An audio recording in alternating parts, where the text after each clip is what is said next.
ಕಲಬುರಗಿಯಲ್ಲಿ ಕೇಂದ್ರ ಕಾರಾಗೃಹ ಇದೆ. ಆದರೆ ನಿಜಕ್ಕೂ ಅದು ಕೇಂದ್ರ ಕಾರಾಗೃಹನ ಅಥವಾ ರೆಸಾರ್ಟ ಗೊತ್ತಾಗ್ತಾ ಇಲ್ಲ. ಯಾಕಂದರೆ ಸಜಾ ಕೈದಿಗಳೇ ಎಸ್ಕೇಪ್ ಆಗಿದ್ದಾರೆ. ಕಲಬುರಗಿ ಜೈಲಿನಿಂದ 3 ಜನ ಸಜಾ ಕೈದಿಗಳೇ ಎಸ್ಕೇಪ್ ಆಗಿದ್ದಾರೆ. ತಡರಾತ್ರಿ 3 ಗಂಟೆ ಸುಮಾರಿಗೆ ಜೈಲಿನ ಕಾಂಪೌಂಡನ್ನು ಹಾರಿ ಪರಾರಿಯಾಗಿದ್ದಾರೆ.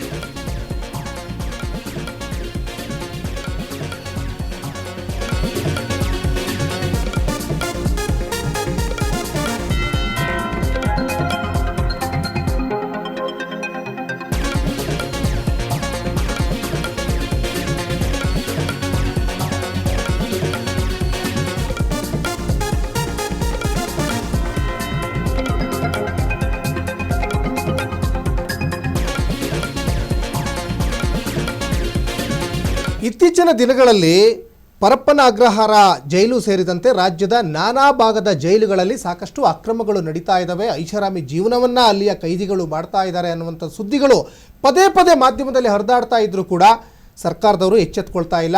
ಈಗ ಇನ್ನೊಂದು ವಿಪರ್ಯಾಸ ಅಂದರೆ ಮಲ್ಲಿಕಾರ್ಜುನ್ ಖರ್ಗೆ ಅವರ ಪುತ್ರ ಏನಿದಾರಲ್ಲ, ಪ್ರಿಯಾಂಕ್ ಖರ್ಗೆ ಅವರ ತವರು ಜಿಲ್ಲೆ ಹೇಳಿ ಕೇಳಿ ಗೃಹ ಸಚಿವರವರು ಅವರದೇ ಒಂದು ಜಿಲ್ಲೆಯಲ್ಲಿ ಈ ರೀತಿಯಾದಂತಹ ಈ ಕೈದಿಗಳು ಎಸ್ಕೇಪ್ ಆಗಿದ್ದಾರೆ. 3 ಜನ ದೃಶ್ಯಾವಳಿಯಲ್ಲಿ ಕೂಡ ಗಮನಿಸ್ತಾ ಇದ್ದೀರಾ. ಕಲಬುರಗಿ ಜೈಲಿನಿಂದ ಸಜಾ ಕೈದಿಗಳು ಎಸ್ಕೇಪ್ ಆಗಿರುವಂಥದ್ದು. ಹಾಗಾದರೆ ಜೈಲಿಗೆ ಕಾಂಪೌಂಡ್ ಇಲ್ವಾ ಅಥವಾ ಕಂಬಿಗಳೇ ಇಲ್ವಾ?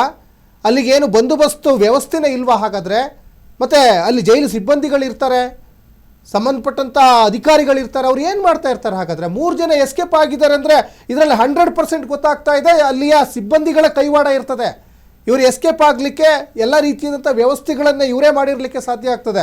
ಯಾಕಂದರೆ ಜೈಲು ಒಳಗಡೆ ಇರೋರಿಗೆ ಈ ಹಿಂದೆ ಅನೇಕ ಜೈಲುಗಳಲ್ಲಿ ಬೇಕಾಬಿಟ್ಟು ಹೊರಗಡೆಯಿಂದ ವಸ್ತುಗಳು ಹೋಗ್ತಾ ಇದ್ವು. ಗಾಂಜಾ, ಅವರಿಗೆ ಸಿಗರೇಟ್ ಇರ್ಬೋದು, ಅಥವಾ ಅವರಿಗೆ ಐಷಾರಾಮಿ ಜೀವನ ಮಾಡಲಿಕ್ಕೆ ಬೇಕಾದಂಥ ಊಟಗಳನ್ನು ಮಾಡಲಿಕ್ಕೆ ಎಲ್ಲ ರೀತಿಯಾದಂಥ ವ್ಯವಸ್ಥೆ ಆಗಿತ್ತು. ಪರಪ್ಪನ ಅಗ್ರಹಾರ ಜೈಲು ಸೇರಿದಂತೆ ರಾಜ್ಯದ ನಾನಾ ಭಾಗದ ಕೇಂದ್ರ ಕಾರಾಗೃಹಗಳಲ್ಲೇ ಈ ರೀತಿಯಾದಂಥ ವ್ಯವಸ್ಥೆ ಆಗಿತ್ತು. ಈಗ ಇವರು ಎಸ್ಕೇಪ್ ಆಗಿದ್ದಾರೆ ಅಂದಾಗ ಅದು ಅಲ್ಲಿಯ ಸಿಬ್ಬಂದಿಗಳ ಕೈವಾಡ ಇಲ್ದಾನೆ, ಅಲ್ಲಿಯ ಅಧಿಕಾರಿಗಳ ಒಂದು ಕೃಪಾ ಕಟಾಕ್ಷ ಇಲ್ದಾನೆ ಈ ಥರ ಆಗ್ಲಿಕ್ಕೆ ಸಾಧ್ಯನೇ ಇಲ್ಲ.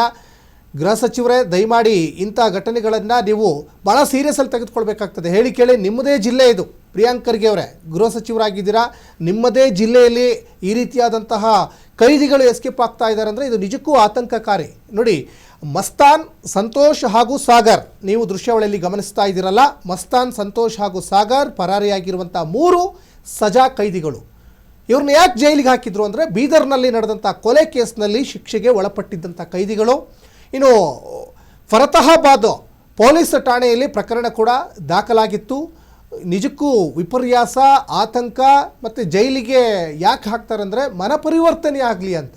ಈಗ ಅವರು ಎಸ್ಕೇಪ್ ಆಗಿ ಮತ್ತೆ ದೊಡ್ಡ ತಪ್ಪನ್ನು ಮಾಡಿದ್ದಾರೆ.